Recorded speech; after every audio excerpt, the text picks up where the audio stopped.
Singapore has been revered as an expat utopia, consistently ranking high on surveys of places to live and work for expatriates. As a financial hub, the country has welcomed skilled foreigners to give the country an edge in the global market. With a population of 5.6 million, 600,000 are estimated to be professional skilled workers on employment pass visas. Is such a significant transient foreigner population taking away from a cohesive Singaporean society? Indrajit Advani, who is an expat from the UK, lives in Singapore with his family. We asked him whether he feels integrated into the Singaporean society.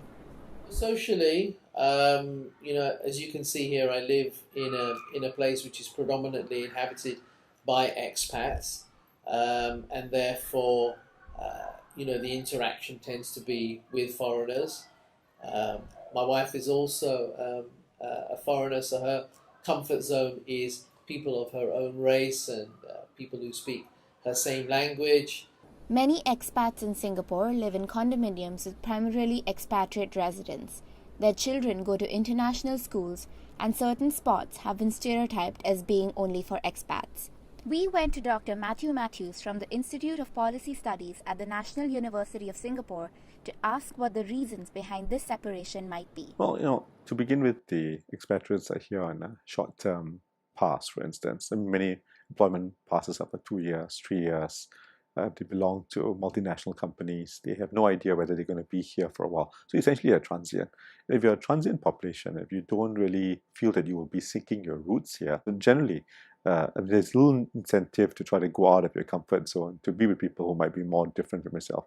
So with that, the general feeling for many expatriates is to ensure that they live in a pleasant way, but without causing any major friction. At the same time, not necessarily having to go out of themselves to do something.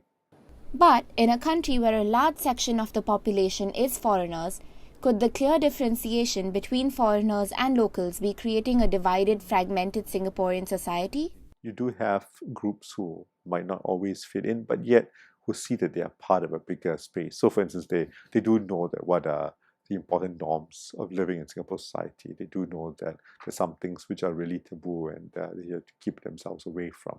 So that kind of recognition allows society to, carry on with some kind of sense of cohesiveness. Alex Mitchell, a professor at NUS, first came to Singapore on a temporary visa 20 years ago.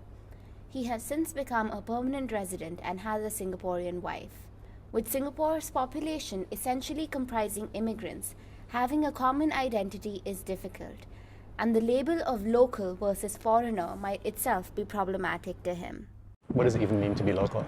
Right, like my wife's grandmother was from China, and my wife's parents are both born in Singapore. So at what point, where do you draw that line? Does that mean that my wife's grandmother is a foreigner? Well, she was at one point, and at the same time I was born in England, grew up in Canada, lived in Singapore for 19 years. And actually, when I was asked to do this interview, I was thinking, actually, am I an expat? Am I local?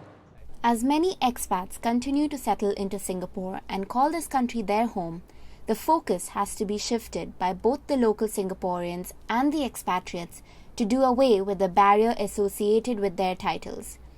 Can we as a nation increasingly realize a common Singaporean identity and work towards a coherent society?